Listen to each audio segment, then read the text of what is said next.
Hello and welcome to the Quarantined Wargamer. I'm Big Lee, and today I wanted to discuss sportsmanship versus gamesmanship. So today's video sort of come about from a conversation I was having with someone about sportsmanship when we're playing a game versus gamesmanship. I like to think of gamesmanship as what Terry Pratchett used to refer to as headology. Playing the player as mind rather than his skill on the table. So the conversation sort of went along the lines of, like, when does light-hearted banter become gamesmanship, become psychology, and even is it acceptable around the games table? So I sort of had a little bit of a thought, and hence this video today. So I think what we need to do is start by me defining what I know or think of as sportsmanship and gamesmanship. So it's worth saying that one quick look around a trade show, back when we could go to them, it's clear that most of us aren't sportsmen in the traditional sense of the word. However, when you see games being played at shows, it's quite clear that the sportsmanship is very much part of our hobby. In sportsmanship basically embodies what we would consider to be the admirable qualities of honour and fair play and respect, as well as competition and a desire to be really good at what you're doing. So definitely, sportsmanship is defined as the honourable pursuit of victory. It's supporting the new player when they're playing against you, pointing out when they've perhaps missed something, even if it's to your own detriment, helping with rules. Again, if your opposing player doesn't understand the rules as well as you are, being honourable enough to be able to say, actually, did you realise this? You missed that. And of course, the ultimate embodiment of sportsmanship is not cheating. Particularly even if you think you can get away with it. That's a real test of character. Now, for gamesmanship, I think there needs to make an important distinction here. We're not talking about understanding and using the rules to your best advantage, playing the game, but for me, gamesmanship is all about people that like to play the player opposite them rather than the scenario that faces them on the table. It often manifests itself as intimidation or belittling your opponent to make them feel uncomfortable or make them uncharacteristically cautious in their game, or get them to just double think what they're doing. For me, I've always found it to be the psychology of the bully, and I don't really like to see it around the games table. For someone who indulges in gamesmanship, I think victory is more important than how you play the game. Getting away with whatever you can is a crucial tenet of gamesmanship, both in games and in business even sometimes. I've often heard someone saying it's only cheating if you get caught.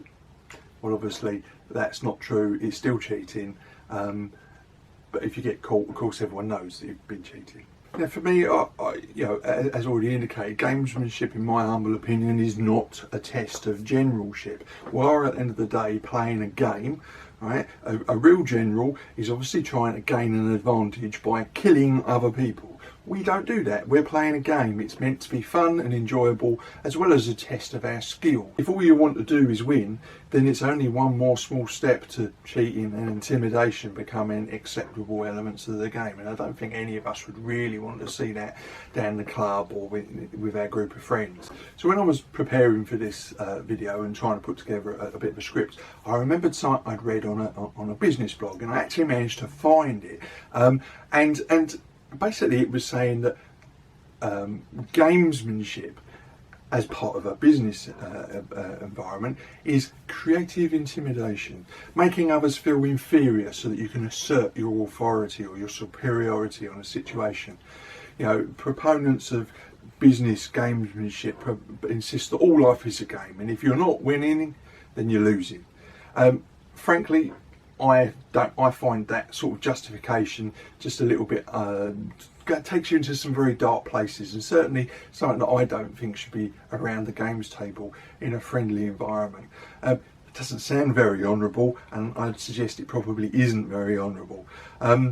This is why people don't look at characters like Gordon Gekko in Wall Street very sympathetically, because that attitude, that winning at all costs and all other rules of fair play and decent behaviour are at the table, they're not idealised characteristics, or at least not to most normal people. Now, as already alluded to, we're playing a game rather than a real war, and playing any game, whether that's a board game or a role-playing game or a war game, requires some degree of cooperation. All the participants have a set of rules that they should be following. They all have to follow the format for the game so that they can play, and they have to work together to make a game, even a competitive game, work. These are basic social skills that are learned at primary or elementary school. And sadly, I think our society in general doesn't value collaboration or compromise, particularly these days where you're either for something or against it, you're red or blue. Compromise, cooperation, working together, sadly, seems to be in rare commodity these days. And I'd hate to see that sort of for or against type attitude across the games table, because, like I say, we are playing a social game. We recognise cooperation and collaboration and fair play as admirable qualities, something that we aspire to. So I came across a quote online which I quite liked, and it basically said, the way a person plays a game shows some of their character, but the way they lose shows all of it. And I totally agree with that, but I also say that works the other way around as well. The way that you lose a game shows the quality of your character. Do you lose gracefully? But the way you play the game, do you play with a sense of fair play and honour and comradeship? That also says a lot about your character, possibly more than just how you lose, because anyone can lose with a smile, but do they play fairly as well? That's another matter. So it probably won't come as much of a surprise, as I've been alluding to it all the way through this video, that I am very much a believer in sportsmanship at the Wargames table rather than gamesmanship. I've spent many a game across the table from a player who is using headology to try and get inside my brain and intimidate me into doing things, and they think it's a fair part of the game. And it's not an enjoyable experience. Now, I come out of that, I enjoy a game whether I win or lose. I always enjoy myself, it's always amusing to me that they've been doing their utmost to sort of use gamesmanship and headology to try and get an advantage, and win or lose I'm happy, and they always seem miserable. Whose strategy is working? So as usual, I hope you enjoyed the video. If you've got any comments, if you've got some real world examples of sportsmanship or gamesmanship being used in a game, please put them in the comments below or over on my blog, Big Lee's Miniature Adventures. So until next week, as always, I'd say I hope that you're staying well, getting in as many games as you can, whatever format you can, and of course, keep rolling high. See you next week, folks.